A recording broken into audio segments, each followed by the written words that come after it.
ಹರಿ ಓಂ ಪ್ರಾಣಾದೇರೀಶಿತಾರಂ ಪರಮಸುಖನಿಧಿಂ ಸರ್ವದೋಷವ್ಯಪೇತಂ ಸರ್ವಾಂತಸ್ಥಂ ಸುಪೂರ್ಣಂ ಪ್ರಕೃತಿಪತಿಮಜಂ ಸರ್ವಬಾಹ್ಯಂ ಸುನಿತ್ಯಂ ಸರ್ವಜ್ಞಂ ಸರ್ವಶಕ್ತಿಂ ಸುರಮುನಿಮನುಜಾದ್ಯೈಃ ಸದಾ ಸೇವ್ಯಮಾನಂ ವಿಷ್ಣುಂ ವಂದೇ ಸದಾಹಂ ಸಕಲಜಗದನಾದ್ಯಂತ ಮಾನಂದದಂ ತಂ. ಶ್ರೀ ಗುರುಭ್ಯೋ ನಮಃ. ಈಗ ಹೊಸದಾದ ಭಾಗ ಪ್ರಾರಂಭ ಆಗಲಿಕ್ಕೆ ಉಪನಿಷತ್ತಿನದ್ದು. ಎಲ್ಲಿಗೆ ಮುಗೀತು? ಜ್ಞಾನಂಚ ಪರಮಂ ವಿಂದೇನ್ ಮುಕ್ತಃ ಸನ್ ಅತ್ರ ಸಂಶಯ ಅಂತ ಒಂದನೇ ಭಾಗ ಮುಗೀತು. ಎರಡನೆಯದ್ದು ಒಂದು ಚಿಕ್ಕದಾದ ಭಾಗ ಇದೆ. ತದೇತತ್ ಪ್ರೇಯಃ ಪುತ್ರಾತ್ ಪ್ರೇಯೋ ವಿತ್ತಾತ್ ಪ್ರೇಯೋ ಅನ್ಯಸ್ಮಾತ್ ಸರ್ವಸ್ಮಾದಾಂತರತರಂ ಯದಯಮಾತ್ಮ ಸಹಾಯಃ ಅನ್ಯಮಾತ್ಮನಃ ಪ್ರಿಯಂ ಬ್ರುವಾಣಂ ಬ್ರೂಯಾತ್ ಪ್ರಿಯಂ ರೋತ್ಸ್ಯತೀತಿ ಈಶ್ವರೋಹ ತಥೈವ ಸ್ಯಾತ್ ಆತ್ಮಾನಮೇವ ಪ್ರಿಯಮುಪಾಸೀತ ಸಹ ಯಹ ಆತ್ಮಾನಮೇವ ಪ್ರಿಯಮುಪಾಸ್ತೆ ನಹಾಸ್ಯ ಪ್ರಿಯಂ ಪ್ರಮಾಯುತಂ ಭವತಿ. ಈ ಮಂತ್ರ ಹೊರಟಿದೆ. ಇದು ಎದಕ್ಕೆ ಹೊರಟದ ಅಂತ ಒಂದು ಮಾತು ರಾಘವೇಂದ್ರ ಸ್ವಾಮಿಗಳವರು ತಮ್ಮ ಖಂಡಾರ್ಥದಲ್ಲಿ ಅವತಾರಿತ ಕೊಡ್ತಾರೆ. ಯಾಕೆ ಬಂತು ಈ ಮಂತ್ರ, ಏನಾಯಿತು ಅಂತ ಹೇಳಿ. ಹಿಂದೆ ಆತ್ಮ ಎಂಬ ನಾಮವನ್ನು ಭಗವಂತನಲ್ಲಿ ಉಪನಿಷತ್ತು ಸಮನ್ವಯ ಮಾಡಿತು. ಅಂದರೆ ಈ ಆತ್ಮಶಬ್ದವು ಬೇರೆ ಬೇರೆ ವಸ್ತುಗಳನ್ನು ಬೇರೆ ಬೇರೆ ವಿಷಯಗಳನ್ನು ತಿಳಿಸ್ತದೆ. ತಿಳಿಸುವಾಗ ಒಂದೊಂದು ಅರ್ಥವನ್ನು ಕೊಡುತ್ತದೆ. ಈಗ ಇದೇ ಆತ್ಮಶಬ್ದ ಜೀವನನ ತಿಳಿಸುವಾಗ ಬೇರೆ ರೀತಿಯಲ್ಲಿ ಪ್ರವೃತ್ತವಾಗ್ತದೆ. ಇದೇ ಆತ್ಮಶಬ್ದ ಮನಸ್ಸು ಎಂಬ ಅರ್ಥವನ್ನು ಕೊಡುವಾಗ ಬೇರೆ ರೀತಿಯಿಂದ. ಈಗ ಈ ಆತ್ಮಶಬ್ದವು ಪರಮಾತ್ಮ ಎಂಬ ಅರ್ಥವನ್ನು ಕೊಡಲಿಕ್ಕತ್ತದೆ. ಆ ಪರಮಾತ್ಮ ಎಂಬ ಅರ್ಥವನ್ನು ಕೊಡುವ ಕಾಲದಲ್ಲಿ ಏನೇನು ಅರ್ಥವನ್ನು ಕೊಡಲಿಕ್ಕತ್ತದ ಅಂತ ಕೇಳಿದರೆ, ಎಲ್ಲ ಗುಣಗಳು ಎಲ್ಲ ಕ್ರಿಯೆಗಳು ಉಳ್ಳವನಾದದ್ದರಿಂದ ಪರಮಾತ್ಮನನ್ನು ಆತ್ಮ ಎಂದು ಕರೆಯಬೇಕು. ಎಲ್ಲ ಗುಣಗಳು ಅಂದರೆ ಸತ್, ಚಿತ್, ಆನಂದ, ರೂಪ, ಗಂಧ, ರಸ, ಔದಾರ್ಯ, ಕಾರುಣ್ಯ, ಬಲ, ಪ್ರಾಗಲ್ಭ್ಯ, ವಿನಯ, ಎಲ್ಲ ಗುಣಗಳು ಭಗವಂತನಲ್ಲಿ ಇವೆ ಅಂತ ಒಂದೇ ಒಂದು ಶಬ್ದ ಹೇಳ್ತದೆ, ಆತ್ಮ.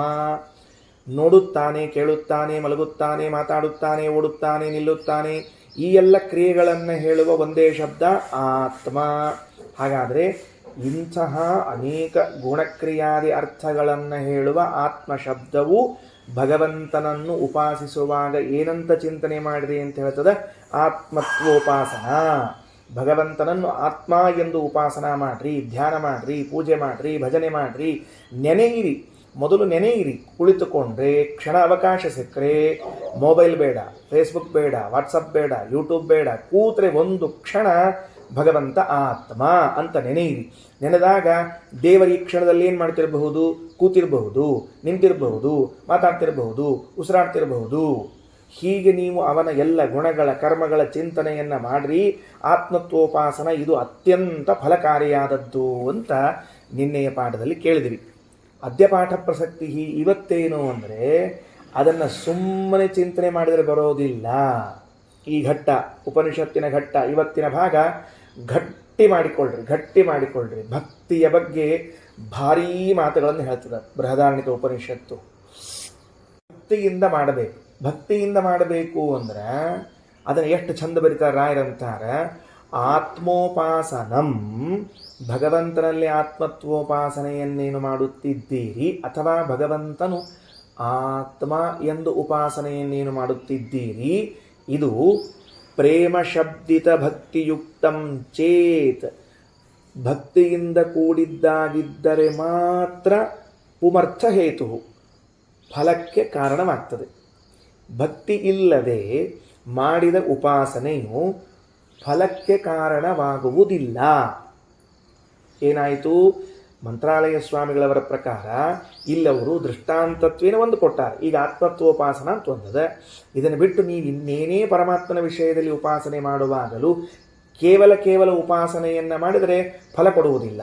ಆದರೆ ಭಕ್ತಿಯಿಂದ ಉಪಾಸನೆ ಮಾಡಿದರೆ ಫಲ ಕೊಡ್ತದೆ. ಭಕ್ತಿಯಿಂದ ಅಂದರೆ ಏನು ಅಂತ ಕೇಳಿದ್ರೆ, ನಮ್ಮ ಕೆಲವರಲ್ಲಿ ಭಕ್ತಿ ಅಂದರೆ ಕೈ ಗಟ್ಟಿ ಜೋಡಿಸೋದು, ಕಣ್ಣು ಗಟ್ಟಿ ಮುಚ್ಚೋದು, ಬಾಯಿ ಒಳಗೆ ಟುಕು ಅಂತ ಏನೇನೋ ಅನ್ನೋದು, ತಲೆ ಅಳ್ಳಾಡಿಸೋದು, ಘಟಿಸೋದು, ಉದ್ದಕ್ಕೆ ಬೀಳೋದು, ಇದು ಭಕ್ತಿ ಅಂತ ತಿಳ್ಕೊಂಡಿದ್ದಾರೆ. ಅಲ್ಲ. ಉಪನಿಷತ್ ಹೇಳ್ತದೆ ಭಕ್ತಿ ಅಂದರೆ ಪ್ರೇಮ. ಭಕ್ತಿ ಅಂದರೆ ಪ್ರೇಮ, ಬೇರೆ ಏನೇನೇನೂ ಅಲ್ಲ, ಪ್ರೇಮ ಅಂತ ಹೇಳ್ತದೆ. ಎಂತಹ ಪ್ರೇಮ ಅಂತ ಅನ್ನೋದರಲ್ಲಿ ಈ ವಿವರಣೆ ಕೊಡ್ತದೆ. ಪ್ರೇಮ, ಪ್ರೀತಿ, ಭಕ್ತಿ ಬೇರೆ ಅಲ್ಲ. ಆ ಆತ್ಮೋಪಾಸನೆಯನ್ನು ಪರಮಾತ್ಮನಲ್ಲಿ ನೀವು ಮಾಡಬೇಕಾದಾಗ ಪ್ರೇಮ ಶಬ್ದಿತವಾದ ಭಕ್ತಿಯಿಂದ ಯುಕ್ತವಾದರೇನೆ. ರಾಯರ ಯಾಕೆ ಹಿಂಗೆ ಉತ್ತರಿಕ ಕೊಡ್ಲಿಕ್ಕತ್ತಾರ? ಉಪನಿಷತ್ತಿನಲ್ಲಿ ಭಕ್ತಿ ಶಬ್ದದ ಜಾಗದಲ್ಲಿ ಪ್ರೇಮ ಅನ್ನೋ ಶಬ್ದ ಹಾಕಿದೆ. ಅದನ್ನು ಹೆಂಗೆ ವಿವರಣೆ ಕೊಡ್ತದೆ ಉಪನಿಷತ್ತು ಅಂದರೆ ಬ್ರಹ್ಮಾಂಡ ತೋರಿಸ್ತದೆ, ವಿರಾಟ್ ರೂಪ ತೋರಿಸ್ತದೆ. ಪುಮರ್ಥ ಹೇತು, ನೀವು ಪ್ರೇಮದಿಂದ ಆತ್ಮೋಪಾಸನ ಮಾಡದೇ ಇದ್ದರೆ ಅದು ಯಾವ ಪುರುಷಾರ್ಥಕ್ಕೂ ಕಾರಣವಾಗುವುದಿಲ್ಲ. ಅಂದರೆ ನಾನು ಆತ್ಮೋಪಾಸನೆಯನ್ನು ಮಾಡ್ತೀನಿ, ನನಗೆ ಬೇರೆ ಸಾಧನೆ ಇಲ್ಲ, ನನ್ನ ಕಡೆಯಲ್ಲಿ ಬೇರೆ ಏನು ಸಾಧನೆ ಇಲ್ಲ. ನನಗೆ ಧರ್ಮವು ಚೆನ್ನಾಗಿ ಅಭಿವೃದ್ಧಿಯಾಗಬೇಕು, ಅರ್ಥವು ಚೆನ್ನಾಗಿ ಅಭಿವೃದ್ಧಿಯಾಗಬೇಕು, ನನಗೆ ಬಯಕೆಗಳು ತೀರಬೇಕು, ನನಗೆ ಮೋಕ್ಷವಾಗಬೇಕು. ನನ್ನ ಕಡೆ ಸಾಧನೆ ಇಲ್ಲ ಬೇರೆದು, ಹಣ ಇಲ್ಲ, ಬುದ್ಧಿ ಇಲ್ಲ, ಮತ್ತೊಂದಿಲ್ಲ, ಮುಗಿದೊಂದಿಲ್ಲ, ಇರೋದು ಒಂದದ ಉಪಾಸನ. ಏನೋ ದೇವರಿಗೆ ಕೈ ಜೋಡಿಸ್ತೀನಿ, ದೇವರಲ್ಲಿ ಪ್ರಾರ್ಥನಾ ಮಾಡ್ಕೋತೀನಿ. ಹೌದು, ಈ ಪ್ರಾರ್ಥನಾ ಪ್ರೇಮಯುಕ್ತವಾಗದೇ ಇದ್ದರೆ ಪ್ರಾರ್ಥನೆ ಮಾಡಿದ್ದಷ್ಟೇ ಬಂತು, ಗಾಳಿಗೆ ಗುದ್ದಿ ಕೈ ಮೈ ನೋವು ಮಾಡಿಕೊಂಡದ್ದೇ ಬಂತು, ಫಲ ಕೊಡಲಿಲ್ಲ. ಹಾಗಾದರೆ ಪ್ರೇಮದಿಂದ ಮಾಡು, ಆಗ ಅದು ಪುರುಷಾರ್ಥಕ್ಕೆ ಕಾರಣವಾಗ್ತದೆ ಅಂತ ತಿಳಿಸ್ಲಿಕ್ಕೆ. ಹಾಗಾದರೆ ಅವನಲ್ಲಿ ಪ್ರೇಮ ಉತ್ಪತ್ತಿಯಾಗಬೇಕಲ್ಲ, ಅವನಲ್ಲಿ ಪ್ರೇಮ ಮಾಡಬೇಕಲ್ಲ ನಾವು. ಅಂದರೆ ಅದು ಅವನು ಹೆಂಗಿದ್ದಾನಂತ ತಿಳಿಬೇಕು ನಮಗೆ. ಪರಮಾತ್ಮ ಹೆಂಗಿದ್ದಾನಂತ ತಿಳಿಬೇಕು ಅಂದರೆ ದಾರ ಅಪತ್ಯ ವಿತ್ತಾದಿತೋಪಿ ಸುಖ ಸಾಧನತ್ವೇನ ಅತಿ ಪ್ರೇಮಾಸ್ಪದತಾಂಚ ಆಹ. ರಾಯರ ವಾಕ್ಯ ಏನಂತಾರ? ನಿನ್ನ ಹೆಂಡತಿಗಿಂತಲೂ, ನಿನ್ನ ಮಕ್ಕಳಿಗಿಂತಲೂ, ನಿನ್ನ ಹಣಕ್ಕಿಂತಲೂ, ನಿನಗಿಂತಲೂ ಅತ್ಯಂತ ಪ್ರೇಮಾಸ್ಪದನಾದ ವ್ಯಕ್ತಿ ಯಾರು ಅಂದರೆ ಭಗವಾನ್ ಶ್ರೀಹರಿ. ಒಂದು ಸುಮ್ಮನೆ ಚಿಂತನೆ. ರಾಯರು ಎಷ್ಟು ಚಂದ ಶಬ್ದ ಬರೀತಾರೆ. ಉಪನಿಷತ್ನಲ್ಲಿ ಇದ್ದದ್ದು ಭಾವನ ತೆಗೆದು ತೋರಿಸ್ತಾರೆ. ಏನು ತೋರಿಸ್ತಾರೆ? ನೀನು ನಿನ್ನ ಹೆಂಡತಿಯನ್ನು ಯಾಕೆ ಪ್ರೀತಿಸುತ್ತೀಯ? ನಿನ್ನ ಮಗನನ್ನು ಯಾಕೆ ಪ್ರೀತಿಸುತ್ತೀಯ? ಹಣವನ್ನು ಯಾಕೆ ಪ್ರೀತಿಸುತ್ತೀಯ ಅಂತಂದರೆ ಅದು ನನಗೆ ಸುಖ ಸಾಧನ ಅನ್ನುವುದಕ್ಕಾಗಿ ಪ್ರೀತಿಸುತ್ತೇನೆ. ರಹಸ್ಯ ಏನಂತ ನೆನಪಿಟ್ಟುಕೊಳ್ಳ್ರಿ. ನಾನು ಯಾವುದೇ ಒಂದು ವಸ್ತುವನ್ನು ಪ್ರೀತಿಸಬೇಕಾಗಿದ್ದರೂ ಆ ವಸ್ತು ಎನ್ನುವುದಕ್ಕೆ ಪ್ರೀತಿಸುವುದಿಲ್ಲ. ಇದು ನನಗೆ ಸುಖಕ್ಕೆ ಸಾಧನ ಎನ್ನುವುದಕ್ಕಾಗಿ ಪ್ರೀತಿಸುತ್ತೇನೆ. ಇಲ್ಲಿ ಪ್ರೀತಿ ಮಾಡ್ತೀನಿ, ನಂಗೆ ಸುಖ ಆಗ್ತದೆ. ಇಲ್ಲಿ ಪ್ರೀತಿ ಮಾಡ್ತೀನಿ, ನಂಗೆ ಸುಖ ಆಗ್ತದೆ. ಹಣವನ್ನು ಕೆಲವರಿಗೆ ಖರ್ಚು ಮಾಡಿದರೆ ಪ್ರೇಮ, ಕೆಲವರಿಗೆ ಗಳಿಸಿ ಇಟ್ಟರೆ ಪ್ರೇಮ, ಕೆಲವರಿಗೆ ಮುಟ್ಟಿದರೆ ಪ್ರೇಮ ಆಗ್ತಿರ್ತದೆ ಹಣವನ್ನು. ಅದೇನೋ ಒಂದು ಆನಂದ. ಆಹಾ ಎದಕ್ಕೋ ಆ ನೋಟು ಮುಟ್ಟಿದ್ದಕ್ಕೆ ಯಾಕೆ ಆನಂದ? ಸುಖ ಸಾಧನ ಅಷ್ಟೇ ಅವನಿಗೆ. ನೋಟಿನ ಮುಟ್ಟುವಿಕೆ ಸ್ಪರ್ಶವು ಸುಖ ಸಾಧನ. ಕೆಲವರಿಗೆ ಆ ನೋಟುಗಳನ್ನು ಹಿಂಗೆ ಕಣ್ಣಿನಿಂದ ನೋಡಿಬಿಟ್ರು ಸುಖ ಸಾಧನ, ಕೆಲವರಿಗೆ ಮೂಸಿ ನೋಡಿದ್ರೆ ಸುಖ ಸಾಧನ. ಹಾಗಾದರೆ ಈಗ ಪ್ರೇಮವನ್ನು ಎಲ್ಲಿ ಮಾಡ್ತೇವೆ? ನನ್ನ ಸುಖಕ್ಕೆ ಸಾಧನ ಯಾವುದೋ ಅಲ್ಲಿ ಪ್ರೇಮ ಮಾಡ್ತೀವಿ ನಾವು. ಹಾಗಾದರೆ ದ್ವೇಷ ಎಲ್ಲಿ ಮಾಡ್ತೀವಿ ಅಂತಾಯಿತು? ನನ್ನ ದುಃಖಕ್ಕೆ ಕಾರಣವಾದದ್ದರಲ್ಲಿ ದ್ವೇಷ ಮಾಡ್ತೇವೆ. ನನ್ನ ಸುಖಕ್ಕೆ ಸಾಧನವಾದದರಲ್ಲಿ ಪ್ರೇಮವನ್ನು ಮಾಡುವುದಾದರೆ, ನನ್ನ ದುಃಖಕ್ಕೆ ಕಾರಣವಾಗುವುದರಲ್ಲಿ ದ್ವೇಷವನ್ನು ಮಾಡ್ತೇವೆ. ಇಲ್ಲೊಂದು ಪ್ರಶ್ನೆ, ಅವಾಂತರ ಪ್ರಶ್ನೆ. ಇದು ನನ್ನ ಪ್ರಶ್ನೆ. ಏನು ಪ್ರಶ್ನೆ? ಹಾಗಾದರೆ ಸುಖ ಅಂದರೆ ಏನು, ದುಃಖ ಅಂದರೆ ಏನು? ಯಾಕೆಂದರೆ ಸುಖಕ್ಕೆ ಸಾಧನವಾಗಿದ್ದು ಪ್ರೇಮ, ದುಃಖಕ್ಕೆ ಸಾಧನವಾದದ್ದು ದ್ವೇಷ ಅನ್ನುವುದಾದರೆ ಸುಖ ದುಃಖಗಳೇನದ ಅರ್ಥ? ಅಂದರೆ ಸುಖ ಅಂತಂದ್ರೆ ಅದೇನೋ ತಲೆ ಮೇಲೆ ಬಂಗಾರದ ಕಿರೀಟ ಇಟ್ಕೊಂಡಂಗೆ, ಕೋಡ್ ಬಂದಂಗೆ, ಕವಚ ಹಾಕ್ಕೊಂಡಂಗೆ ಅಲ್ಲ. ಸುಖ ಅಂತಂದರೆ ನನಗೆ ಏನು ಅನುಸಂಧಾನ ಬರ್ತದೆ, ನನಗೇನು ತಿಳುವಳಿಕೆ ಬರ್ತದೆ ಅಂದರೆ, ನಾನು I am the best, I am great, ನಾನು ದೊಡ್ಡವ, ನಾನು ಶ್ರೇಷ್ಠ ಎನ್ನುವ ಅದು ತಿಳುವಳಿಕೆಯನ್ನುಂಟು ಮಾಡುವುದೇ ಸುಖ. ನಾನು ನೀಚ, ನಾನು ಕನಿಷ್ಠ ಅಂತನ್ನುವ ಜ್ಞಾನವನ್ನುಂಟು ಮಾಡುವುದೇ ದುಃಖ. ಬರ್ಕೋತೀರಾ? ಪೇಪರ್ ಪೆನ್ ತಗೊಂಡು ಇವತ್ತು ಶನಿವಾರ ಉಪಯೋಗಿಸ್ತೀರಾ ಪೇಪರ್ ಪೆನ್ಗಳು ನಿಮ್ಮಲ್ಲಿ? ಕೆಲವೊಬ್ಬರು ಒಪ್ಪತ್ತು ಮಾಡ್ತಿರ್ತಾರೆ, ಹಂಗಾಗಿ ಏನೂ ಮುಟ್ತಿರಂಗಿಲ್ಲ ಇವತ್ತು. ಅದಕ್ಕೆ ಸುಖ ಈಸ್ ಈಕ್ವಲ್ ಟು ತಾನು ಶ್ರೇಷ್ಠನೆಂಬ ಭಾವನೆಯನ್ನು ತಂದು ಕೊಡುವುದು. ದುಃಖವೆಂದರೆ ದುಃಖ ಈಸ್ ಈಕ್ವಲ್ ಟು ನಾನು ನೀಚನು ಎಂಬ ಭಾವನೆಯನ್ನು ತಂದು ಕೊಡುವುದು.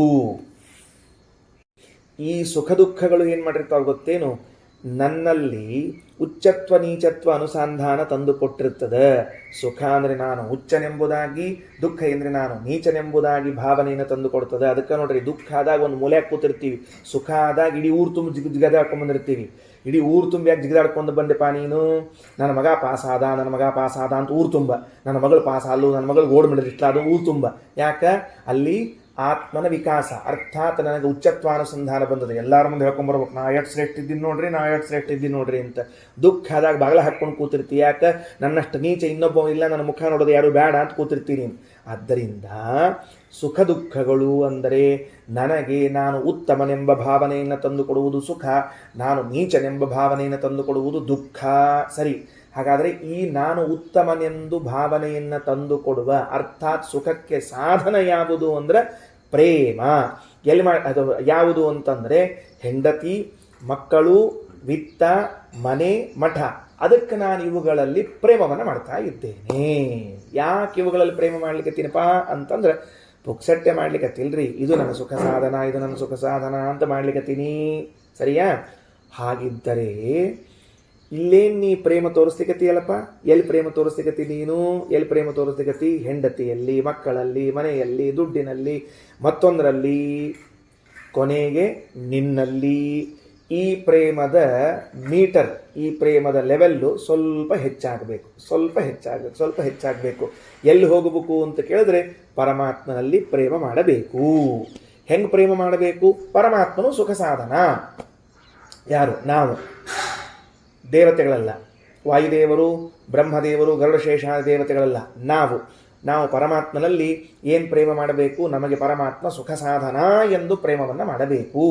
ದೇವತೆಗಳು ಪರಮಾತ್ಮ ಸ್ವಯಂ ಸುಖರೂಪ ಅಂತ ಪ್ರೇಮ ಮಾಡ್ತಾರೆ, ಹೊರತಾಗಿ ಸುಖ ಸಾಧನ ಅಂತ ಪ್ರೇಮ ಮಾಡುವುದಿಲ್ಲ. ಸರಿ, ಇದಿಷ್ಟು ತಲೆಯಲ್ಲಿ ಇಟ್ಟುಕೊಳ್ಳ್ರಿ. ಈಗ ಉಪನಿಷತ್ತಿಗೆ ಪ್ರವೇಶ ಮಾಡೋಣಂತ. ಏನಂತಾರೆ ನೋಡ್ರಿ. ತದೇತತ್ ಪ್ರೇಯ ಪುತ್ರಾತ್, ಪ್ರೇಯ ವಿತ್ತಾತ್, ಪ್ರೇಯ ಅನ್ಯಸ್ಮಾತ್, ಸರ್ವಸ್ಮಾತ್ ಅಂತರತರಂ ಯದಯಮಾತ್ಮ. ಹೆಂಗೆ ವಾಕ್ಯಾನ್ವಯ ಮಾಡಬೇಕು? ಸರ್ವಸ್ಮಾತ್ ಅಂತರತರಂ ಯತ್ ಅಯಮಾತ್ಮ. ಇದು ಮೊದಲು ತಗೋಬೇಕು. ಎಲ್ಲರ ದೇಹದ ಒಳಗಿರುವ ಜೀವ, ಆ ಜೀವನ ಒಳಗೂ ಇರುವ ಪರಮಾತ್ಮ ಇವನು ಆತ್ಮ, ಆತ್ಮಶಬ್ದ ವಾಚ್ಯನಾಗಿದ್ದಾನೆ. ಸರ್ವಸ್ಮಾತ್ ಎಲ್ಲ ಜೀವರ ದೇಹದ ಅಂತ ಒಳಗಿರುವ ಜೀವ, ಅಂತರತರ ಅವನ ಒಳಗಿರುವ ಯದಯಮಾತ್ಮ ಈ ಪರಮಾತ್ಮನೇನಿದ್ದಾನೋ ಇವನು ತದೇತತ್ ಈ ಆತ್ಮಶಬ್ದಿತವಾದ ಭಗವದ್ರೂಪವು ಪುತ್ರಾತ್ ಪ್ರೇಯ. ದೃಷ್ಟಾಂತಕ್ಕಾಗಿ 1, 2 ಅಷ್ಟೇ ಹೇಳ್ಯಾರ. ಉಳಿದದ್ದು ನೀವು ತಿಳ್ಕೊಳ್ಳೋ ಅಷ್ಟು ಸಮರ್ಥರಿದ್ದೀರಿ ಅಂತ ಉಪನಿಷತ್ತು ಬಿಟ್ಟದ.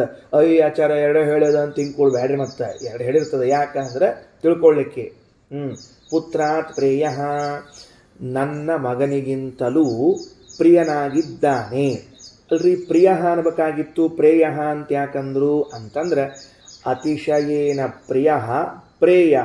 ಬರ್ಕೊಳ್ರಿ, ಶಬ್ದ ಹೆಂಗೆ ಬರ್ಕೋತೀರಿ ನೋಡಂತ. ಅತಿಶಯೇನ ಪ್ರಿಯ ಪ್ರೇಯ ಅಂತ ಬರ್ಕೊಳ್ರಿ. ಹಾಗಾದರೆ ಅತಿಶಯೇನ ಪ್ರಿಯನಾದವನನ್ನು ಪ್ರೇಯ ಅಂತ ಕರೆಯೋದಾದ್ರೆ ಅತಿಶಯ ಅಂದ್ರೇನು? ಅತಿಶಯ ಅಂದ್ರೇನು? ನಿಮಿತ್ತವಿಲ್ಲದೆ ಪ್ರೀತಿಸುವುದು ಅಂತ ಅರ್ಥ. ಅತಿಶಯೇನ ಪ್ರಿಯ ಅಂದರೆ ರಘುತ್ತಮ ಸ್ವಾಮಿಗಳ ವ್ಯಾಖ್ಯಾನದ ಪ್ರಕಾರ ನಿರುಪಾಧಿಕ ಪ್ರಿಯ. ಏನೋ ಒಂದು ಕಾರಣವಿಟ್ಟುಕೊಂಡು ಪ್ರೀತಿಸುವುದಲ್ಲ ಭಗವಂತನನ್ನು. ಏನೋ ಒಂದು ಕಾರಣವಿಟ್ಟುಕೊಂಡು ಪ್ರೀತಿಸುವುದಲ್ಲ ಭಗವಂತನನ್ನು. ಯಾರಿಗಿದು? ಉತ್ತಮಾಧಿಕಾರಿಗಳಿಗೆ, ನಮಗಲ್ಲ. ಅಧಮಾಧಿಕಾರಿಗಳಿಗಲ್ಲ. ನಾವು ಭಗವಂತ ಸುಖ ಸಾಧನ ಅಂತೆ. ಆದರೆ ದೇವತೆಗಳು ಭಗವಂತನನ್ನೇ ಎಂದು ಉಪಾಸನೆ ಮಾಡ್ತಾರೆ. ನಿರುಪಾಧಿಕ ಪ್ರಿಯ. ಏನಿಲ್ಲ, ಅವ ಏನೋ ಕೊಡ್ತಾನ, ಅವೇನೋ ಮಾಡ್ತಾನ, ಅವೇನೋ ಏನಿಲ್ಲ, ನಮಗೆ ದೇವರು ಸೇರ್ತಾನೆ ಅಷ್ಟೇ. ನಮಗೆ ಸೇರ್ತಾನಪ್ಪ, ಯಾವ ಕಾರಣಕ್ಕೂ ಅಲ್ಲ, ನಮಗೆ ಸೇರ್ತಾನೆ ಅಷ್ಟೇ ಕೆಲಸ. ಅದಕ್ಕೆ ಪ್ರೇಯ ಅಂತ ಕರೆದಿದ್ದಾರೆ. ಸರಿ, ಮುಂದೆ ಹೊರಟಿ ನೋಡ್ರಿ. ತದೇತತ್ ಪ್ರೇಯ. ಈ ಆತ್ಮಶಬ್ದೋದಿತನಾದ ಪರಮಾತ್ಮ ಏನಿದ್ದಾನಲ್ಲ, ನಿನ್ನ ಮಗನಿಗಿಂತಲೂ ಪ್ರಿಯನಾಗಿದ್ದಾನೆ. ವಿತ್ತಾತ್ ಪ್ರೇಯ, ಹಣಕ್ಕಿಂತಲೂ ಪ್ರಿಯನಾಗಿದ್ದಾನೆ. ಪ್ರೇಯ ಅನ್ಯಸ್ಮಾತ್, ಇದನ್ನು ಹೊರತುಪಡಿಸಿ, ಮಗ ಹಣ ಅನ್ನೋದನ್ನು ಹೊರತುಪಡಿಸಿ ಇನ್ನೇನೇನವ ಎಲ್ಲಕ್ಕಿಂತಲೂ ಪ್ರಿಯನಾಗಿದ್ದಾನೆ. ಯಾರವನು? ಸರ್ವಸ್ಮಾದಂತರತರಂ ಯದಯಮಾತ್ಮ. ಅಂದರೆ ಭಗವಂತನನ್ನೇನು ತಿಳ್ಕೋಬೇಕು ನಾವೀಗ? ಅತ್ಯಂತ ಪ್ರಿಯನಾದವನು ಅಂತ ತಿಳ್ಕೋಬೇಕು. ಇದಕ್ಕೊಂದು ವ್ಯತಿರೇಕ ದೃಷ್ಟಾಂತ ಹೇಳ್ತಾನೆ, ಬಹಳ ಮಹತ್ವದ. ಯಾರಾದರೂ ಒಬ್ಬ ವ್ಯಕ್ತಿ ಈ ದೇವರೇನು ಪ್ರಿಯ ರೀ? ದೇವರೇನು ಪ್ರಿಯ ಅಲ್ಲ. ನನ್ನ ಮಗ ನನಗೆ ಪ್ರಿಯ, ನನ್ನ ಹೆಂಡತಿ ನನಗೆ ಪ್ರಿಯ, ನನ್ನ ಹಣ ನನಗೆ ಪ್ರಿಯ, ನನ್ನ ಮನೆ ನನಗೆ ಪ್ರಿಯ, ಭಾಳ ಅಂದ್ರೆ ನನಗೆ ನಾ ಪ್ರಿಯಪ್ಪ. ದೇವರೇನು ಪ್ರಿಯ ನಮಗೆ ಅಂತ ಯಾವನಾದರೂ ಅಂದರೆ, ನೋಡ್ರಿ ವೇದ ಹೆಂಗೆ ತರ್ತದೆ ಒಮ್ಮಿಂದೊಮ್ಮೆಲೆ. ಅಕಸ್ಮಾತ್ತಾಗಿ ದೇವರು ನಿನಗೆ ಎಲ್ಲಕ್ಕಿಂತಲೂ ಅತ್ಯಧಿಕ ಪ್ರಿಯನಾಗಿದ್ದಾನೆ, ಅದನ್ನು ನೀನು ಮರೆತು ಲೋಕದಲ್ಲಿ ಯಾರೋ ಒಬ್ಬ ದುರ್ಜನ ಇದ್ದಾನೆ ಅಂತ ಇಟ್ಕೊಳ್ರಿ. ದುರ್ಜನ ಅವನಿಗೆ ದೇವರು ಅನ್ನೋ ವಸ್ತುವಿನ ಬಗ್ಗೆ ಪರಿಚಯ ಅದ, ಆದರೆ ಅವನಿಗೇನದ ಅಂತಂದ್ರೆ ತನ್ನ ಪರಿಮಾಣ, ತನ್ನ ವಸ್ತುಗಳೇ ಪ್ರಿಯವಾಗಿದೆ. ಅದಕ್ಕೆ ಅವೇನು ಮಾಡಿಬಿಡ್ತಾನೆ, ಎಲ್ಲಿ ದೇವರ ಪ್ರಿಯ ರೀ? ನನ್ನ ಹೆಂಡತಿನೇ ಪ್ರಿಯ, ನನ್ನ ಮಕ್ಕಳೇ ಪ್ರಿಯ, ನನ್ನ ದುಡ್ಡೇ ಪ್ರಿಯ, ನನ್ನದೇ ಪ್ರಿಯ ಅಂತ ಯಾವನಾದರೂ ಅಂದರೆ, ದೇವರನ್ನು ಹೊರತುಪಡಿಸಿ ಉಳಿದ ವಸ್ತುಗಳು ಅತ್ಯಂತ ಪ್ರಿಯವಾದದ್ದು ಅಂತ ಯಾರಾದರೂ ಅಂದರೆ, ಆಗ ಸಜ್ಜನ ವ್ಯಕ್ತಿ, ಒಬ್ಬ ವಿಷ್ಣು ಭಕ್ತನಾದವನು ಹೀಗಂದು ಬಿಟ್ರೆ ಏನಂತ? ಹುಚ್ಚ, ದೇವರನ್ನ ಪ್ರಿಯ ಅಲ್ಲ, ನೀನು ಬೇರೆ ವಸ್ತುವನ್ನ ಪ್ರಿಯ ಅಂತ ಇದ್ದಿ ಅಂದರೆ ನಿನ್ನ ಸುಖ ಹಾಳು ಮಾಡ್ಕೋತೀಯೋ ನೀನು, ನಿನ್ನ ಸುಖ ಕಳ್ಕೋತೀಯೋ ನೀನು ಅಂತ ಅವನ ಬಾಯಿಂದ ವಾಕ್ಯ ಬಂದದ್ದಾದರೆ, ಅವನು ಈ ದುರ್ಜನ ಏನಿದ್ದಾನಲ್ಲ, ಭಗವಂತನನ್ನ ಪ್ರಿಯ ಅಲ್ಲ ಬೇರೆದು ಪ್ರಿಯ ಅಂದಿದ್ದಾನಲ್ಲ, ಅವನ ಜೀವನದ ಎಲ್ಲ ಸುಖಗಳು ಕಳೆದು ಹೋಗುತ್ತವೆ. ಅವನ ಬಾಯಿಂದ ಅಂಥ ಮಾತು ತರಸಬೇಡ್ರಿ. ಯಾರ ಬಾಯಿಂದ? ಒಬ್ಬ ಸಜ್ಜನನಾದ ವಿಷ್ಣು ಭಕ್ತನಾದ ಭಗವಂತನನ್ನೇ ಅತ್ಯಂತ ಪ್ರಿಯ ಅನ್ನುವಂಥ ವ್ಯಕ್ತಿಯ ಬಾಯಲ್ಲಿ ಏನು ಹುಚ್ಚದ ಇದೆಲ್ಲ ಅಂದರು. ದೇವರ ಪ್ರಿಯ ಅಲ್ಲ ಅಂತಾನೆ, ಯಾವುದೋ ಬೇರೆ ಬೇರೆ ಪ್ರಿಯ ಅಂತಾನೆ. ಇದು ಹಿಂಗೆ ನೀ ಅನ್ಕೊಂಡದ್ದಕ್ಕನೆ ನೀನು ಸುಖ ಕಳ್ಕೊಂಡಿ ಅಂತ ಇಷ್ಟ ಅವನ ಬಾಯಿಂದ ಬಂದುಬಿಟ್ರೆ ಶಾಪರೂಪ ಆಗಿಬಿಡ್ತದೆ. ಅದು ಶಾಪರೂಪ ಆಗಿಬಿಡ್ತದೆ. ಆವಾಗ ನಾವೆಲ್ಲ ನಮ್ಮ ವಸ್ತುಗಳ ಮೇಲಿನ ಪ್ರೇಮವನ್ನು ಮಮಕಾರವನ್ನು ಕಳ್ಕೊಂಡು, ಸುಖವನ್ನು ಕಳ್ಕೊಂಡು ದುಃಖಕ್ಕೆ ಒಳಗಾಗ್ತೀವಿ, ಚಿಂತೆಗೆ ಒಳಗಾಗ್ತೀವಿ. ಆದ್ದರಿಂದ ಎಂದೂ ಕೂಡ ಲೋಕದಿಲ್ಲದ ವಸ್ತುಗಳು ಎಂದೂ ಪ್ರಿಯವಲ್ಲ. ಭಗವಂತನೇ ಪ್ರಿಯ. ಇದು ಭಕ್ತಿ, ಇದೇ ಭಕ್ತಿ. ಈ ಭಕ್ತಿಯಿಂದ ನೀವು ಪರಮಾತ್ಮನ ಆತ್ಮ ಎಂದು ಉಪಾಸನ ಮಾಡ್ರಿ. ಸರಿ ಆಯ್ತಾ? ಮುಂದಿನ ವಾಕ್ಯ ಬರ್ರಿ. ಸಹ ಯಹ ಅನ್ಯಂ ಆತ್ಮನಃ ಪ್ರಿಯಂ ಬ್ರುವಾಣಂ. ಸಹ ಯಹ ಅಧಿಕಾರಿಯಾದವನು, ಆತ್ಮನಃ ಅನ್ಯಂ ಪ್ರಿಯಂ ಬ್ರುವಾಣಂ, ಪರಮಾತ್ಮನನ್ನ ಬಿಟ್ಟು, ಆತ್ಮನಃ ಪರಮಾತ್ಮನಃ ಅನ್ಯಂ ಭಿನ್ನವಾದದ್ದನ್ನು, ಪ್ರಿಯಂ ಬ್ರುವಾಣಂ ಪ್ರಿಯವಾದದ್ದು ಅಂತಂದ್ರೆ ಅದಕ್ಕೆ ಬ್ರೂಯಾತ್ ಆಗಿವ ಅನ್ಬೇಕಂತೆ. ವೈಷ್ಣವ ಏನು ಅನ್ಬೇಕು? ಪ್ರಿಯಂ ರೋತ್ಸ್ಯತಿ ಇತಿ, ನಿನ್ನ ಸುಖ ಕಳ್ಕೋತೀಯಲ್ಲೋ ದಡ್ಡ ಅಂತ ಅನ್ಬೇಕಂತೆ. ಅಲ್ರಿ ಅವ ಇಷ್ಟ ಅಂದಾನ. ಅದಕ್ಕೇನಾಗ್ತದೆ ಅಂದ್ರೆ ಈಶ್ವರೋಹ ತಥೈವ ಸ್ಯಾತ್. ಅವ ಸಮರ್ಥ. ಯಾರು ಸಮರ್ಥ? ಯಾರು ತನ್ನ ಜೀವನದಲ್ಲಿ ಉದ್ದಕ್ಕೂ ಕೂಡ ತನ್ನ ಎಲ್ಲ ವಸ್ತುಗಳಿಗಿಂತಲೂ ಭಗವಂತನೇ ಪ್ರಿಯ ಅಂತ ತಿಳಿದುಕೊಂಡು ಪ್ರೇಮವನ್ನು ಮಾಡಿದ್ದಾನೋ. ಅದಕ್ಕೆ ಶ್ರೀಮದ್ ಟೀಕಾಕೃತ್ಪಾದರು ಭಕ್ತಿಯ ಡೆಫಿನೇಷನ್ ಕೊಡುವಾಗ ಹಿಂಗೆ ಕೊಟ್ಟಾರ, ನೆನಪಿಟ್ಟುಕೊಳ್ರಿ. ಏನು ಕೊಟ್ಟಾರ ಗೊತ್ತೇನು? ಭಕ್ತಿಯ ಡೆಫಿನೇಷನ್ ಶ್ರೀಮನ್ ನ್ಯಾಯ ಸುಧೆಯಲ್ಲಿ ಪರಮೇಶ್ವರ ಭಕ್ತಿರ್ನಾಮ. ಶ್ರೀಮನ್ ನ್ಯಾಯ ಸುಧೆಯ ಜಿಜ್ಞಾಸಾಧಿಕರಣದಲ್ಲಿ ಶ್ರೀಮದ್ ಟೀಕಾಕೃತ್ಪಾದರು ಭಕ್ತಿಯ ವಿವರಣೆಯನ್ನು ಕೊಡುವಾಗ ಪರಮೇಶ್ವರ ಭಕ್ತಿರ್ನಾಮ ನಿರವಧಿಕ ಅನಂತ ಕಲ್ಯಾಣ ಗುಣಾತ್ಮಕ ಸ್ವಾತ್ಮಾತ್ಮೀಯ ಸಮಸ್ತ ವಸ್ತುಭ್ಯೋ ಅನೇಕ ಗುಣಾಧಿಕ ಅಂತರಾಯ ಸಹಸ್ರೇಣಾಪಿ ಅಪ್ರತಿಬದ್ಧ ನಿರಂತರ ಪ್ರೇಮ ಪ್ರವಾಹ. ಏನು ಕೊಟ್ಟಿದ್ದಾರೆ? ಸ್ವಾತ್ಮಾತ್ಮೀಯ ಸಮಸ್ತ ವಸ್ತುಭ್ಯೋ, ನಾನು ನನ್ನ ವಸ್ತುಗಳು ಏನಿವೆಯೋ ಈ ಎಲ್ಲ ವಸ್ತುಗಳಲ್ಲಿ ಮಾಡುವ ಪ್ರೇಮಕ್ಕಿಂತಲೂ ಮಲ್ಟಿಪ್ಲೈ ಅನೇಕ ಗುಣಾಧಿಕ. ಇಲ್ಲಿ ಗುಣಿಸಬೇಕು. ಹೆಂಗೆ ಪ್ರೇಮ ಮಾಡಬೇಕು ಅಂದರೆ ಪ್ರೇಮ ಪ್ರವಾಹ ಹರಿಬೇಕು, ಗಂಗಾ ಪ್ರವಾಹದಂತೆ. ಮಧ್ಯದಲ್ಲಿ ಆಣೆಕಟ್ಟು ಕಟ್ಟಬಹುದು, ವಿಘ್ನಗಳು ಬರಬಹುದು, ದುಃಖಗಳು ಬರಬಹುದು, ನಿಲ್ಲಬಾರದು. ಸರ್ವಾತ್ಮ ನಿಲ್ಲಬಾರದು. ದುಃಖ ಬಂತು ಅಂತ ಅನ್ನೋದಕ್ಕೆ ದೇವರಲ್ಲಿ ಮಾಡುವ ಪ್ರೇಮವನ್ನು ನಿಲ್ಲಿಸ್ತೇವೆ ಅಂದರೆ ನಮ್ಮಷ್ಟು ಚೀಪ್ ಮೆಂಟಾಲಿಟಿ ಇದ್ದವರು ಯಾರಿದ್ದಾರೆ ಜಗತ್ತಿನೊಳಗೆ? ಏನು ದಡ್ಡ ಅನ್ಬೇಕು ಅವನ್ನ. ಆದ್ದರಿಂದ ಪರಮೇಶ್ವರ ಭಕ್ತಿರ್ನಾಮ ನಿರವಧಿಕ ಅನಂತ ಅನವದ್ಯ ಕಲ್ಯಾಣ ಗುಣಗಣಾತ್ಮಕ ಗುಣಾತ್ಮಕಃ ಸ್ವಾತ್ಮಾತ್ಮೀಯ ಸಮಸ್ತ ವಸ್ತುಭ್ಯೋ ಅನೇಕ ಗುಣಾಧಿಕಃ ಅಂತರಾಯ ಸಹಸ್ರೇಣಾಪಿ ಅಪ್ರತಿಬದ್ಧ ನಿರಂತರ ಪ್ರೇಮ ಪ್ರವಾಹ ಭಕ್ತಿ. ತಿಳಿತಾ ಈ ಮಾತು? ಈಗ ನೋಡ್ಕೊಳ್ರಿ ಏನಾಯಿತು ಅಂತಂದ್ರೆ, ರೋಚ್ಯತಿ ಆತ್ಮಾನಮೇವ ಪ್ರಿಯಮುಪಾಸೀತ. ಮುಂದಿನ ವಾಕ್ಯ, ಭಗವಂತನನ್ನೇ ಪ್ರಿಯವೆಂದು ಉಪಾಸನಾ ಮಾಡ್ರಿ. ಸಹಾಯ ಆತ್ಮಾನಮೇವ ಪ್ರಿಯಮುಪಾಸ್ತೆ. ಭಗವಂತನೇ ನನಗೆ ಅತ್ಯಂತ ಪ್ರಿಯನಾದವನು ಅಂತ ಉಪಾಸನೆ ಮಾಡಿದರೆ ನ ಅಸ್ಯ ಪ್ರಿಯಂ ಪ್ರಮಾಯುತಂ ಭವತಿ. ಇವನ ಸುಖ ಎಂದೂ ಹೋಗುವುದಿಲ್ಲ, ಸುಖಕ್ಕೆ ಎಂದೂ ಕೊರತೆ ಬರುವುದಿಲ್ಲ. ಮುಗೀತು. ಹಾಗಾದರೆ ಏನು ಮಾಡಿದರು? ಪ್ರಿಯ, ಪ್ರೇಯ. ಪ್ರೇಯ ಅಂದ್ರೆ ಅತಿಶಯವಾದ ಪ್ರೀತಿ. ಅತಿಶಯವಾದ ಪ್ರೀತಿ ಉತ್ತಮಾಧಿಕಾರಿಗಳಿಗೆ ನಿಮಿತ್ತವಲ್ಲದ ಪ್ರೇಮ ಮಾಡಬೇಕು ಅಂತ ಹೇಳ್ತಾರೆ. ಅಧಮಾಧಿಕಾರಿಗಳಿಗೆ ನಿಮಿತ್ತ ಸಹಿತವಾದ ಪ್ರೇಮವನ್ನು ಮಾಡಬೇಕು ಅಂತ ಹೇಳ್ತಾರೆ. ಎಲ್ಲಿ ಪ್ರೇಮವನ್ನು ಮಾಡ್ತೇವೆ ನಾವು? ಲೋಕದಲ್ಲಿ ನನಗೆ ಸುಖ ಸಾಧನ ಎನಿಸಿದ್ದರಲ್ಲಿ ಪ್ರೇಮವನ್ನು ಮಾಡ್ತೇವೆ. ಹಾಗಾದರೆ ಭಗವಂತ, ಈಗ ನಾವೆಲ್ಲ ಕೂತಿದ್ದೀವೆಲ್ಲ ಪಾಠಕ್ಕೆ, ನಾನು ನೀವು ಎಲ್ಲ ಕೂತವರೆಲ್ಲ ನಾವೇನು ಮಾಡಬೇಕು? ಭಗವಂತನಲ್ಲಿ ಪ್ರೇಮವನ್ನು ಮಾಡಬೇಕು. ಸುಮ್ಮನೆ ಮಾಡಬೇಡ್ರಿ. ನಮಗೇನು ಬೇಕಾಗಿಲ್ಲ, ದೇವರಲ್ಲಿ ಪ್ರೀತಿ ಮಾಡ್ತೀವಿ ಅಂದರೆ ಮೋಸ ಹೋಗ್ತೀವಿ. ನಾವೇ ಮೋಸ ಹೋಗ್ತೀವಿ, ದೇವರಿಗೂ ಮೋಸಕ್ಕೆ ಇಡ್ತೀವಿ. ನಾವು ಬಿಡುವುದಿಲ್ಲ. ಯಾಕಂದರೆ ನಮಗೆ ಏನೂ ಪ್ರಯೋಜನ ಇಲ್ಲ ಅಂದರೆ ಒಂದು ಹೆಜ್ಜೆ ಇಡಂಗಿಲ್ಲ ನಾವು. ಹಾಗಾದರೆ ಪರವಾಗಿಲ್ಲ, ದೇವರಲ್ಲಿ ಪ್ರೇಮವನ್ನು ಮಾಡು. ಯಾವ ಬುದ್ಧಿಯಿಂದ ಮಾಡಬೇಕು? ಸುಖ ಸಾಧನ ಎಂಬ ಬುದ್ಧಿಯಿಂದ ಮಾಡು. ದೋಷವೇ ಅಲ್ಲ, ನನ್ನ ಯೋಗ್ಯತೆಯೇ ಆಗ್ತದೆ. ಹಾಗಾದರೆ ನನ್ನ ಮಗನಲ್ಲಿ ಪ್ರೇಮ ಮಾಡ್ತೇನೆ, ನನ್ನ ಸುಖಕ್ಕೆ ಕಾರಣ ಅಂತ. ನನ್ನ ಹೆಂಡತಿಯಲ್ಲಿ ಪ್ರೇಮ ಮಾಡ್ತೇನೆ, ನನ್ನ ಸುಖಕ್ಕೆ ಸಾಧನ ಅಂತ. ಹಣದಲ್ಲಿ ಪ್ರೇಮ ಮಾಡ್ತೇನೆ, ಸುಖಕ್ಕೆ ಸಾಧನ ಅಂತ. ಸ್ವಲ್ಪ ಸೈಡ್ಗೆ ಇಡಿಸ್ಬಿಡು. ಸೈಡ್ಗಿಟ್ಟು ಭಗವಂತನಲ್ಲಿ ಪ್ರೇಮ ಮಾಡ್ತೇನೆ. ಯಾಕೆ ಅಂದರೆ ಸುಖ ಸಾಧನ. ಜಗತ್ತಿನಲ್ಲಿ ನನಗೆ ಏನೇನು ಸುಖಗಳು ಅಂತಾಗಬೇಕಾಗಿದೆಯೋ ಆ ಎಲ್ಲ ಸುಖವನ್ನು ಕೊಡುವನು ಇವನು. ಆದ್ದರಿಂದ ನಾನು ಇವನಲ್ಲಿ ಪ್ರೇಮ ಮಾಡ್ತೇನೆ. ಇದುವೇ ಭಕ್ತಿ, ಇದುವೇ ಭಕ್ತಿ. ಈ ಭಕ್ತಿಯಿಂದಲೇನೆ ನೀನು ಆತ್ಮತ್ವೋಪಾಸನೆಯನ್ನು ಮಾಡಿದರೆ ಸಕಲ ಪುರುಷಾರ್ಥಗಳ ಪ್ರಾಪ್ತಿ. ಇಷ್ಟು ಮೂಲ ಮಂತ್ರದ ಅರ್ಥ. ಭಾಷ್ಯ ತಗೊಳ್ರಿ. ನಮ್ಮ ಆಚಾರ್ಯ ಇನ್ನೂ ಮುಂದೆ ಹೋಗ್ತಾರೆ. ಶ್ರೀಮದಾಚಾರ್ಯನ ಹಿಡಿಯೋರು ಯಾರೂ ಇಲ್ಲ. ಅನ್ಟಚೇಬಲ್, ಅನ್ಬಿಟೇಬಲ್, ಅಪ್ರತಿದ್ವಂದ್ವಿ, ಅದ್ವಿತೀಯ ಎಲ್ಲ ಶಬ್ದಗಳು ಶ್ರೀಮದಾಚಾರ್ಯರಿಗೆ. ಸಗೇಶ ಭಗವಾನ್ ವಿಷ್ಣು. ಬೆರಳಿಟ್ಕೋತು ಬರ್ರಿ ಒಂದೊಂದು ವಾಕ್ಯದ ಮೇಲೆ. ಸಗೇಶ ಭಗವಾನ್ ವಿಷ್ಣು. ಇದೇನು ನಮ್ಮ ಸ್ವಾಮಿ ವಿಷ್ಣು ಇದ್ದಾನೆ, ಪರಮಾತ್ಮ. ಪುತ್ರಾದ್ವಿತ್ತಾತ್ ತಥಾತ್ಮನಃ. ಪುತ್ರಾತ್ ವಿತ್ತಾತ್ ತಥಾ ಆತ್ಮನಃ. ಅನ್ಯಸ್ಮಾದಪಿ ಸರ್ವಸ್ಮಾತ್ ಪ್ರೇಷ್ಠ ಏವ. ಈ ಭಗವಂತನು ನನ್ನ ಮಗನಿಗಿಂತ, ನನ್ನ ಸಂತತಿಗಿಂತ, ವಿತ್ತಾತ್ ಹಣಕ್ಕಿಂತ, ತಥಾ ಅದೇ ರೀತಿಯಾಗಿ ಆತ್ಮನಃ ನನಗಿಂತಲೂ. ಜಗತ್ತಿನಲ್ಲಿ ನನಗೆ ನನ್ನಷ್ಟು ಪ್ರಿಯರಾದವರು ಇನ್ನೊಬ್ಬರು ಯಾರಿಲ್ಲ. ನನಗೆ ನನ್ನಷ್ಟು ಪ್ರಿಯರಾದವರು ಇನ್ಯಾರಿಲ್ಲ. ನನಗೆ ನಾನು ಬಹಳಷ್ಟು ನನಗೆ ನಾನೇ ಪ್ರಿಯ.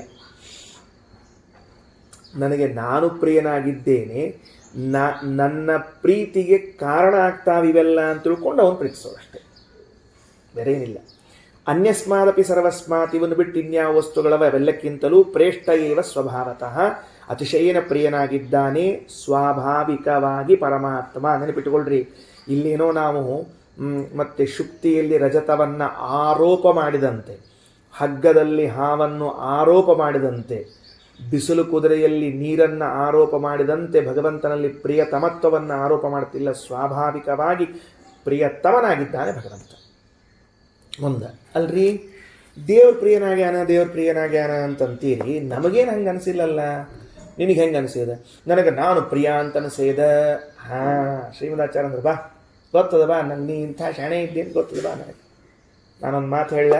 ಶ್ರೀಮದಾಚಾರ್ಯ ಅಂದ್ರೆ ನಾನೊಂದು ಮಾತು ಹೇಳ. ಹೇಳ್ರಿ ಸ್ವಾಮಿ, ನಿನಗೆ ನೀನು ಪ್ರಿಯ ನೆನೆಸಿದ್ದು ಅವನ ಇಚ್ಛೆಯಿಂದ. ನಿನಗೆ ನೀನು ಪ್ರಿಯ ನೆನೆಸಿದ್ದು ಅವನ ಇಚ್ಛೆಯಿಂದ. ಅವನು ನಿನ್ನ ವಿಷಯದಲ್ಲಿ ಹೀಗೆ ಇಚ್ಛೆ ಮಾಡದೆ ಹೋದರೆ ಏನಂತ? ನಿನಗೆ ನೀನು ಪ್ರಿಯ ನೆನೆಸು ಎಂದು ಇಚ್ಛೆ ಮಾಡದೆ ಹೋದರೆ ನಿನಗೆ ನೀನು ಪ್ರಿಯನಾಗುವುದಿಲ್ಲ. ಒಟ್ಟ ಹೊಡೆಯೋದು, ಒಟ್ಟ ಬೋಗಸ್. ರೈಲು ಬಿಡೋದೇ. ಹೌದಪ್ಪ. ದೇವರ ಇಚ್ಛಾ ಮಾಡಿದ್ದಕ್ಕೆ ನೀನು ನಿನಗೆ ಪ್ರಿಯ ಎನಿಸಿದ್ದಿ ಅನ್ನೋದಕ್ಕೆ ನಾವೊಂದು ದೃಷ್ಟಾಂತ ಕೊಡಲ. ಯಾವುದಾದ್ರೂ ವ್ಯಕ್ತಿ ತನ್ನನ್ನು ತಾನು ನರಕಕ್ಕೆ ಹಾಕಿಕೊಳ್ಳಬೇಕು ಅಂತ ಇಚ್ಛೆ ಪಡ್ತಾನೆ ಹೇಳೋಣಂತ. ನಮ್ಮ ಆಚಾರ್ಯರ ಲಾಜಿಕ್ ಯುಕ್ತಿ ಕೇಳಿಬಿಟ್ರೆ ಹುಚ್ಚಿಬಿಟ್ಟು ಹೋಗ್ತದೆ. ತನ್ನನ್ನು ತಾನು ಯಾರಾದರೂ ಅಂಧಂ ತಮಸ್ಸಿಗೆ ಕಳಿಸಬೇಕು ಅಂತನ್ನುವ ಕೆಲಸವನ್ನು ಮಾಡ್ತಾನೆ ಹೇಳೋಣಂತ. ಮಾಡ್ತಾನೆ? ಮಾಡೋದಿಲ್ಲ. ತನ್ನನ್ನು ತಾನು ಮತ್ತು ಕುಂಭಿಪಾಕ, ರೌರವ, ವೈತರಣಿ ಈ ನರಕಗಳಿಗೆ ಕಳಿಸಬೇಕು ಅಂತ, ನಾನು ಹೋಗಬೇಕು ಅಂತ ಯಾರಾದರೂ ತನ್ನನ್ನು ತಾನು ಇಷ್ಟಪಡ್ತಾನ? ಇಲ್ವಲ್ಲ, ಯಾರು ಇಷ್ಟಪಡುವುದಿಲ್ಲಲ್ಲ. ಆದರೆ ಅಂತಹ ಕರ್ಮಗಳನ್ನು ಮಾಡುತ್ತಾನಲ್ಲ, ಅಂತಹ ಕರ್ಮಗಳನ್ನು ಒಂದು ವೇಳೆ ನನಗೆ ನಾನೇ ಸ್ವಾಭಾವಿಕವಾಗಿ ಪ್ರಿಯನಾಗಿದ್ದರೆ ನನ್ನನ್ನು ನಾನು ನರಕಾದಿ ಅನರ್ಥಗಳಿಗೆ ಗುರಿ ಮಾಡಿಕೊಳ್ಳುವ ಕರ್ಮಗಳನ್ನು ಮಾಡ್ತಾ ಇದ್ನ. ಲೋಕದಲ್ಲಿ ಕೆಲವರು ಮಾಡ್ತಾರೆ, ಕೆಲವರೇನು ನಾವೇ ಮಾಡ್ಕೋತೀವಿ. ದಿವಸ ನಾವು ಎಂಥ ಕರ್ಮಗಳನ್ನು ಮಾಡ್ತಿರ್ತೀವಿ ನಿತ್ಯದಲ್ಲಿ ಅಂದರೆ ನಮ್ಮನ್ನು ನಾವು ನರಕಕ್ಕೆ ಗುರಿ ಮಾಡಿಕೊಳ್ಳುವ. ನಮ್ಮನ್ನು ಬಿಟ್ಬಿಡ್ರಿ, ಬೇಗನೆ ತಿಳಿಸೋಣ. ಕಲಿ ಇದ್ದಾನ, ದುರ್ಯೋಧನ ಇದ್ದಾನ, ರಾವಣ ಇದ್ದಾನ, ದುಶ್ಯಾಸನ ಇದ್ದಾನ, ವೇನ ಇದ್ದಾನ. ಇವರೆಲ್ಲರೂ ಸ್ವಾಭಾವಿಕವಾಗಿ ತಮಗೆ ತಾವು ಪ್ರಿಯರಾಗಿದ್ದರೆ ಎಂದೂ ನರಕಾದಿ ಅನರ್ಥಗಳನ್ನು ತಂದು ಕೊಡುವ ಕರ್ಮಗಳನ್ನು ಮಾಡಬಾರದಾಗಿತ್ತು. ಅದರ ಅರ್ಥ ದೇವರು ತನಗೆ ತಾನು ಅಪ್ರಿಯನಾಗುವಂತೆ ಬುದ್ಧಿ ಕೊಟ್ಟಿದ್ದಾನೆ. ಅವರಿಗೆ ತನಗೆ ತಾನು ಅಪ್ರಿಯನಾಗುವ ಬುದ್ಧಿ ಕೊಟ್ಟಿದ್ದಾನೆ. ಹಾಗಿದ್ದದ್ದಕ್ಕಾಗಿ ಈ ವ್ಯಕ್ತಿಗಳೆಲ್ಲರೂ ಕೂಡ ನರಕಾದ್ಯರ್ಥವನ್ನು ಹೊಂದುವಂತಹ ಕರ್ಮಗಳನ್ನು ಮಾಡ್ತಾರೆ. ಹಂಗಾರೆ ಏನು ಸಿದ್ಧ ಆಯಿತು? ನನಗೆ ನಾನು ಪ್ರಿಯನಾಗುವುದು, ನನಗೆ ನಾನು ಅಪ್ರಿಯನಾಗುವುದು ಅನ್ನುವುದು ನನ್ನ ಸ್ವಭಾವ ಅಲ್ಲ, ನನ್ನ ಅಧೀನವಲ್ಲ, ಸಹಜವಲ್ಲ. ಅದು ಭಗವದಧೀನ. ಹಾಗಿದ್ದರೆ ದೇವರು ಇಚ್ಛಿಸಬೇಕು, ನೀನು ನಿನಗೆ ಪ್ರಿಯನಾಗು, ನಾನು ನನಗೆ ಪ್ರಿಯನಾದೆ. ಹಾಗಾದರೆ ನನ್ನ ಪ್ರೀತಿಗೆ ಸಹಾಯಕವಾಗುವುದು ಯಾವುದಿದೆಯೋ ಅದನ್ನೆಲ್ಲ ನಾನು ಮಾಡಿಕೊಳ್ಳಿ ಪ್ರಾರಂಭ ಮಾಡಿದೆ. ಹೆಂಡತಿಯನ್ನು, ಮಕ್ಕಳನ್ನು, ಮನೆಯನ್ನು, ಮಠವನ್ನು, ದುಡ್ಡನ್ನು, ಮತ್ತೊಂದನ್ನು ಇವೆಲ್ಲವನ್ನೂ ಯಾಕೆ ನಾನು ಪ್ರೀತಿಸ್ಲಿಕ್ಕೆ ಶುರು ಮಾಡಿದೆ? ಇದು ಸುಖ ಸಾಧನ. ಸುಖ ಸಾಧನ ಯಾರಿಗೆ? ನನ್ನ ಸುಖಕ್ಕೆ ಸಾಧನ. ನನ್ನ ಸುಖಕ್ಕೆ ಅಂದರೆ ನನಗೆ ನಾನು ಪ್ರಿಯ. ನನಗೆ ನಾನು ಪ್ರಿಯನಾದದ್ದರಿಂದ ನನ್ನ ಉತ್ತಮತ್ವಾನುಸಂಧಾನವನ್ನು ತಂದು ಕೊಡುವ ಸುಖಕ್ಕೆ ಸಾಧನ ಇವೆಲ್ಲವೂ ಎನ್ನುವುದಕ್ಕಾಗಿ ಪ್ರೀತಿ ಮಾಡ್ತಾ ಇದ್ದೀನಲ್ಲ. ಅಯ್ಯೋ ಮೂಢನೇ, ನಿನಗೆ ನೀನು ಪ್ರಿಯನಾಗುವಂತೆ ಪ್ರೇರಿಸಿದ ಹರಿಯಲ್ಲಿ ಇನ್ನೂ ಹೆಚ್ಚು ಪ್ರೇಮ ಮಾಡಬೇಕು ಅಂತ ತಿಳಿತಾ ಇಲ್ವ ನಿನಗೆ? ಈ ಆಚಾರ್ಯರ ವಾಕ್ಯಗಳು ಎಷ್ಟು ಸೊಗಸಾಗಿದೆ. ಆತ್ಮನೋಪಿ ಪ್ರಿಯತ್ವಂತು ತೇನೈವ ಕೃತಮಂಜಸ. ಶ್ರೀಮದಾಚಾರ್ಯ ವಾಕ್ಯ ನೋಡ್ರಿ, ಬರಲಿಡ್ರಿ. ಅಟ್ಲೀಸ್ಟ್ ಪ್ರಿಂಟ್ ಆದ ವಾಕ್ಯ ಅದು. ನಮಗೆ ಆಚಾರ ವಾಕ್ಯ ಸಿಕ್ಕಿಲ್ಲ, ಅಲ್ಲಿ ವಾಕ್ಯ ಪ್ರಿಂಟ್ ಆಗಿದೆ. ಶ್ರೀಮದಾಚಾರ್ಯ ಹೇಳಿದಾಗ ಶಿಷ್ಯರು ಯಾರೋ ಬರ್ಕೊಂಡಿದ್ರು, ಮುಂದೆ ಹಸ್ತಪ್ರತಿ, ಕೊನೆಗೆ ಮುದ್ರಿತ ಪ್ರತಿ ಅಂತಾದರೂ ಬರಲಿಡ್ರಿ, ಆನಂದ ಆಗ್ತದೆ. ಏನಂತಾರ? ಆತ್ಮನೋಪಿ ಪ್ರಿಯತ್ವಂತು, ತನಗೆ ತಾನು ಪ್ರಿಯನಾದದ್ದು, ತೇನೈವ ಕೃತಮಂಜಸ, ಅವನಿಂದಲೇ ಮಾಡಲ್ಪಟ್ಟದ್ದು. ನಾವು ಒಪ್ಪೋದಿಲ್ಲ, ಏನು ಒಪ್ಪೋದಿಲ್ಲ. ಅವನು ನನಗೆ ಪ್ರಿಯನಾಗುವಂತೆ ಏನು ಮಾಡೋದು? ನಾನೇ ಮಾಡ್ಕೋತೀನಿ. ಆತ್ಮನಃ ನಿರಯಾಯೈವ ಕುರ್ಯಾತ್ ಕರ್ಮಾಣಿ ನಿತ್ಯಶಃ. ತನಗೆ ನಿರಯಾಯೈವ ನರಕವನ್ನು ತಂದೊಡ್ಡುವಂತಹ ಕರ್ಮಾಣಿ ನಿತ್ಯಶಃ ಕುರ್ಯಾತ್. ನಿತ್ಯ ಯಾರಾದರೂ ಮಾಡ್ತಾರೇನೋ? ತನ್ನನ್ನು ತಾನು ನರಕಕ್ಕೆ ಹಾಕುವಂತಹ ಕರ್ಮಗಳನ್ನು ಯಾರಾದರೂ ಮಾಡ್ತಾರೇನೋ? ಯಾಕ ಯಥೋ ಅತಃ ಸ್ವಾತ್ಮನಶ್ಚಾಪಿ ಸ್ವ ಅಪ್ರಿಯತ್ವ ಮುದಾರತಂ. ಇದರ ಅರ್ಥ ಏನು? ತನಗೆ ತಾನು ಅಪ್ರಿಯನಾಗಿದ್ದಾನೆ ಅಂತ ಅರ್ಥ ಅಲ್ವಾ?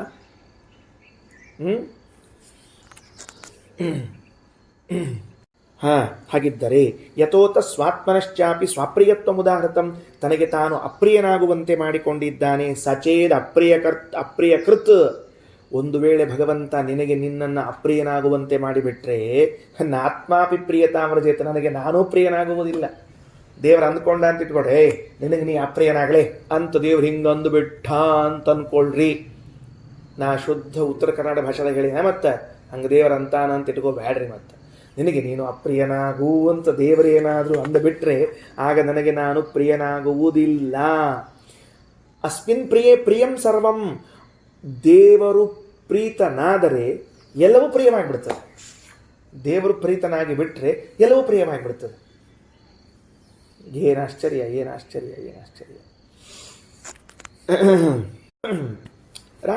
ರಾಯರಂತಾರ ಈ ಮಾತಿಗೆ ರಾಯರ ವಿವರಣೆ ಕೊಡ್ತಾರೆ. ಏನಂತಾರೆ? ಹಂಗಾರೆ ದೇವರು ನನಗೆ ನಾನು ಪ್ರಿಯನಾಗುವಂತೆ ಮಾಡಬಲ್ಲ, ನನಗೆ ನಾನು ಅಪ್ರಿಯನಾಗುವಂತೆ ಮಾಡಬಲ್ಲ ಅಂತಂದರೆ, ಹಾಗಿದ್ರೆ ಹೆಂಡತಿ ನನಗೆ ಪ್ರಿಯಳಾಗುವಂತೆ ಮಾಡುವನು ಅವನೇ, ಮಗನು ನನಗೆ ಪ್ರಿಯನಾಗುವಂತೆ ಮಾಡುವನು ಅವನೇ, ದುಡ್ಡು ನನಗೆ ಪ್ರಿಯನಾಗುವಂತೆ ಮಾಡುವುದು ಅವನೇ. ಇಷ್ಟು ನಾನು ಅನ್ಕೊಂಡ್ಬಿಟ್ಟಿದ್ದೆ ಅಂದರೆ ಇದು ನನಗೆ ಸುಖ ಸಾಧನವಾದದಕ್ಕೆ ಪ್ರಿಯ ಆಗ್ತದೆ, ಇದು ನನಗೆ ದುಃಖ ಸಾಧನವಾದದಕ್ಕೆ ಬೇಡ ಆಗ್ತದೆ. ಅಲ್ಲಲ್ಲ. ಅವ ನಿನಗೆ ನಿನ್ನನ್ನು ಪ್ರಿಯನಾಗುವಂತೆ ಮಾಡಿದ ವ್ಯಕ್ತಿ ಇದ್ದಾನ ಅಂದ್ರೆ ನಿನಗೆ ಸಂಬಂಧಪಟ್ಟ ವಸ್ತುಗಳೆಲ್ಲವೂ ನಿನಗೆ ಪ್ರಿಯವಾಗುವಂತೆ ಮಾಡುವ ಸಾಮರ್ಥ್ಯ ಅವನಲ್ಲಿದೆ. ಶ್ರೀಮದಾಚಾರ್ಯರು ಅನುವ್ಯಾಖ್ಯಾನದಲ್ಲಿ ಹೇಳುವಾಗ ಯತ್ ಸಂಪರ್ಕಾತ್ ಪ್ರಿಯ ಆಸನ್ ತತಃ ಕೋನ್ವ ಪರಪ್ರಿಯ ಪ್ರಾಣ ಬುದ್ಧಿ ಮನಃ ಕಾತ್ಮ ದೇಹಾಪತ್ಯ ಧನಾದಯ ಯತ್ ಸಂಪರ್ಕಾತ್ ಪ್ರಿಯ ಆಸನ್ ತತಃ ಕೋನ್ವ ಪರಪ್ರಿಯ. ಆ ಭಗವಂತನ ಸಂಪರ್ಕಕ್ಕೆ ಒಳಗಾದದ್ದಕ್ಕಾಗಿ ಎಲ್ಲ ವಸ್ತುಗಳು ಪ್ರಿಯವಾಗ್ಯಾವ. ಹಂಗಾರೆ ದೇವರು ಇಚ್ಛಾ ಮಾಡ್ತಾನೆ, ಇವನಿಗೆ ಇವನ ಹೆಂಡತಿ ಪ್ರಿಯಳಾಗಲಿ, ಇವನಿಗೆ ಇವನ ವಸ್ತು ಪ್ರಿಯವಾಗಲಿ, ಅಥವಾ ಇವನಿಗೆ ಇವನ ಹೆಂಡತಿ ಅಪ್ರಿಯವಾಗಲಿ, ಇವನಿಗೆ ಈ ಧನ ಅಪ್ರಿಯವಾಗಲಿ ಅಂತ. ಇವನಿಗೆ ಈ ಧನ ಅಪ್ರಿಯವಾಗಲಿ ಅಂತ ಇಚ್ಛೆ ಪಟ್ಟಾಗಲೇನೆ ನಾವು ಧನತ್ಯಾಗವನ್ನು ಮಾಡಿ ಸನ್ಯಾಸದ ಕಡೆಗೆ ಮುಖ ಮಾಡಿಕೊಂಡು ಹೋಗೋದು. ಇವನಿಗೆ ಈ ಸಂಸಾರ ಅಪ್ರಿಯವಾಗಲಿ ಅಂತ ದೇವರು ಇಚ್ಛೆ ಮಾಡಿದಾಗಲೇ ನಾನು ಬಿಟ್ಟು ಹೋಗೋದು. ಹಾಗೇನು ಇಚ್ಛೆ ಮಾಡ್ತಾನೆ ಗೊತ್ತಿಲ್ಲ.